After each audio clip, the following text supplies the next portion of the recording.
Dalam bernegara, Amerika menggunakan strategi banyak muka untuk menaklukkan negara lain. Catatan yang kita sepakati adalah negara Amerika itu negara agresor. Banyak alat mereka untuk melakukan agresi dengan smart power-nya, seperti atas nama demokrasi, atas nama HAM, atas nama peacekeeping, menggunakan kekuatan dolar dan kendali negara lain dengan hutang memakai IMF, memakai World Bank, serta lembaga rating. Pengusaha besar Amerika melakukan hostile takeover ala Wall Street milik swasta untuk makan swasta negara lain. Private equity army dan defense kontraktor masuk ke sebuah wilayah sebelum kemudian mengambil sumber daya alam suatu negara, dan itu banyak sudah dilakukan. Libya disikat, Irak disikat, dan banyak negara lagi. Kemudian sisi lain, Tiongkok juga sama di dalam melakukan agresi ekonominya demi menghidupkan 1,5 miliar penduduk Tiongkok. Tiongkok memakai 3 instrumen utama, yaitu mengendalikan hukum sebuah negara, mengendalikan media di negara yang akan dia incar, dan pejabat di suatu wilayah atau negara yang ditarget. Kemudian Tiongkok melakukan siraman ekonomi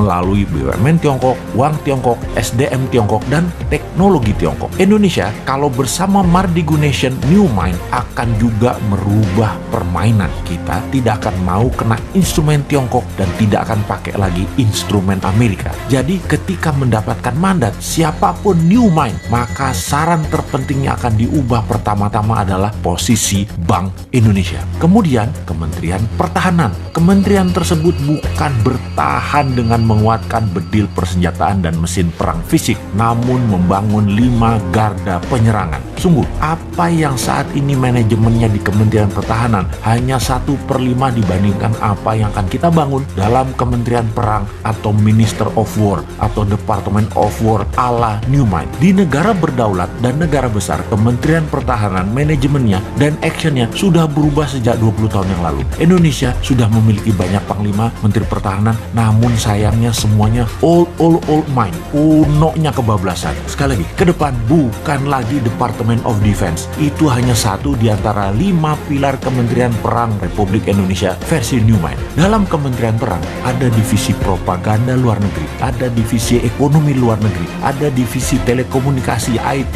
warfare by others means, atau berbagai jenis perang seperti perang sel, terorisme, biological warfare, dan counter-insurgency warfare akan melengkapi selain saat ini yang kita punya 3 matra militer, darat, laut, udara. Panglima tentara adalah wamen atau wakil menteri, atau bisa juga merangkap sebagai menteri pertahanan tergantung kebutuhan dan situasi serta kemampuan individu panglima tersebut. Dimana kalau panglimanya juga menteri perang, wamennya dari instrumen lain yaitu sipil yang berpengalaman luar negeri. Itu bisa juga. Atau dibalik, mana yang penting? Yang penting mereka paham, berani bertindak, dan cepat mengambil keputusan. Department of Homeland Security adalah kementerian yang membawahi kepolisian. Kepolisian sekarang tidak direct ke presiden, tapi di bawah kementerian. Kementerian Homeland Security dan National Defense Council di bawah Menko Pertahanan, Keamanan, dan Perang, Menko PKP. Ini nomenklatur kementerian baru. 3 pilar Mardigu Nation itu sederhana. Itu diwakili 1 Menko Ekonomi dan SDM, 2 Menko PKP, Hukum dan Politik,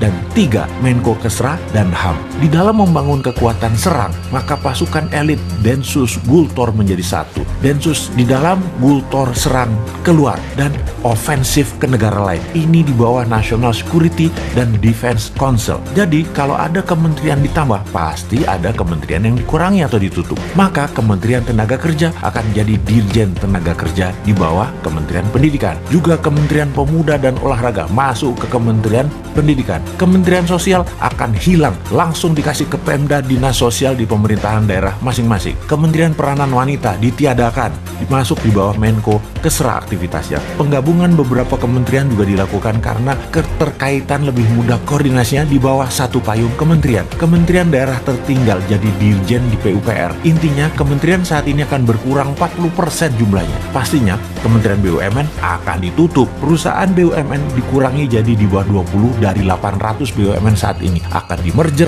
ditutup, dijual ke publik IPO, hingga mayoritas 100% dijual. BUMN langsung berada di bawah kementerian terkait. Misalnya Pertamina dan PLN di bawah Kementerian ESDM. Jadi, New Mind akan mengembalikan semua fungsi alat negara sesuai Undang-Undang Dasar 45, di mana kementerian adalah jabatan politik dan sebagai regulator, tidak lagi sebagai operator. Kemudian pastinya swasta nasional pengusahanya termasuk UKM boleh membangun dan berbisnis sama dengan Pertamina serta PLN. Boleh punya sumur minyak sendiri, penyulingan minyak sendiri, distribusi hingga SPBU. Begitu juga di listrik, bisa membangun power plant sendiri, distribusi transmisi kabel sampai ke konsumen. Percayakah ternyata harga BBM bisa lebih murah dari sekarang, harga listrik bisa lebih murah dari sekarang, serta menjangkau seluruh wilayah Indonesia karena swasta yang bergerak. Makanya New Mind itu heavy on private, kalau Old Mind itu heavy on government. Bersama Old Mind, rakyat hanya disuruh nonton serta keprok-keprok tok. Bersama New Mind, UKM terbang menang.